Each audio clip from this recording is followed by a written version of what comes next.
It's terrifying because I had a good job for most of my career. One stupid mistake, it's gone. Atwood woman lost her life savings after accepting a remote job she thought was with Facebook. Doing the right job, researching. They said everything right and took everything. She learned the hard way. The job was not legit. 7 on your side, Stephanie Sierra worked directly with Meta to take action on this case. She is here to share an important warning for all of us. Stephanie. It's Karita and Amma. We're seeing more and more cases where scammers are using advancements in AI to lure people into remote work as a way to make fast cash. But in this case, the scammers impersonated Facebook and what appears to be the victim's own profile to do it. Before the fraud happened, Dawn Farith had spent decades building a life defined by discipline and careful planning. At 60 years old, she was not fully retired, but had reached a point where years of hard work had translated into savings meant to carry her through the years ahead. Her career had been built in software and contract-based technical roles. She moved between projects, adapted to new tools, and stayed employable in an industry that never stopped changing. Her money had not come from luck or speculation.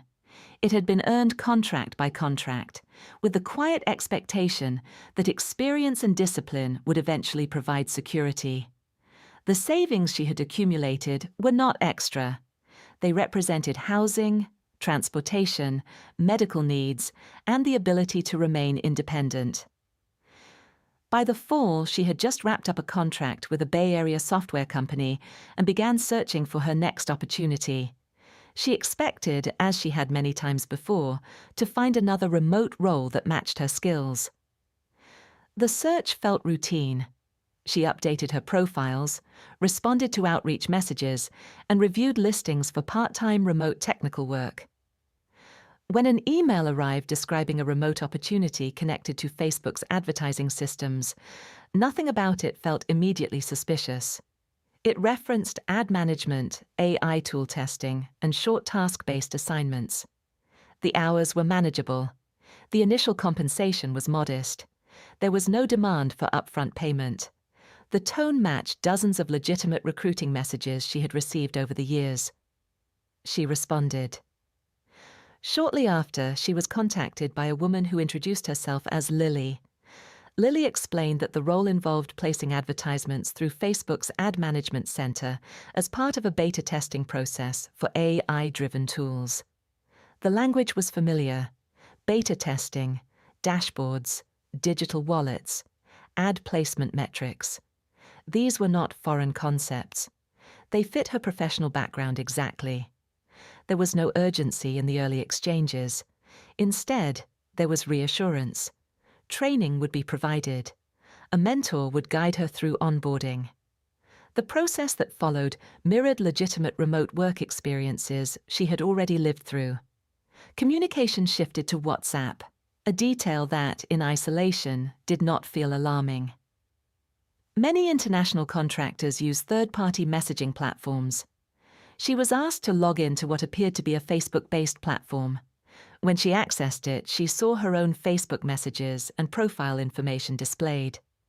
The interface used the same icons and credentials as her personal account. Nothing contradicted her expectations. As part of the workflow, she was instructed to move funds into a digital wallet to simulate real ad spend during testing. The explanation framed the transfer not as a payment, but as an operational step, similar to allocating a testing budget. She was coached through moving money from her bank via wire transfer into a cryptocurrency platform and then into what was described as the Facebook system. The dashboard showed successful ad placements and growing returns. The numbers increased steadily. Over 6 weeks, the amounts displayed became significant.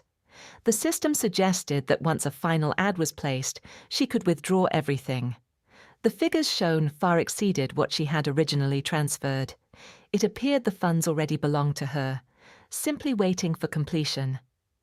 When she attempted to withdraw around $400,000, everything changed.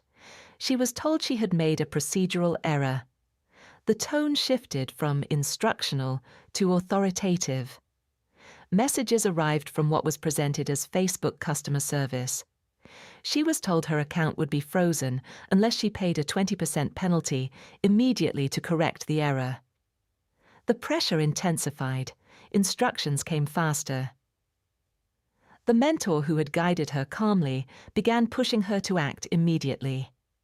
By this point, most of her savings were already gone. The total loss reached $176,000. When she said she had nothing left, the messages did not stop. She was urged to sell her car and personal belongings. Pawn shops were suggested as a way to raise more money. The realization did not come as a single moment. It came as a collapse. The dashboard no longer mattered. The promises stopped making sense. The money she believed was growing had never existed. The transactions were processed as authorized. The wire transfers were executed as requested.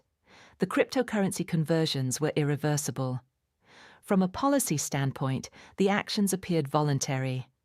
The money could not be recovered. One stupid mistake. Decades of work, gone in 6 weeks. The question of who else has been targeted, and how many have never come forward, remains unanswered.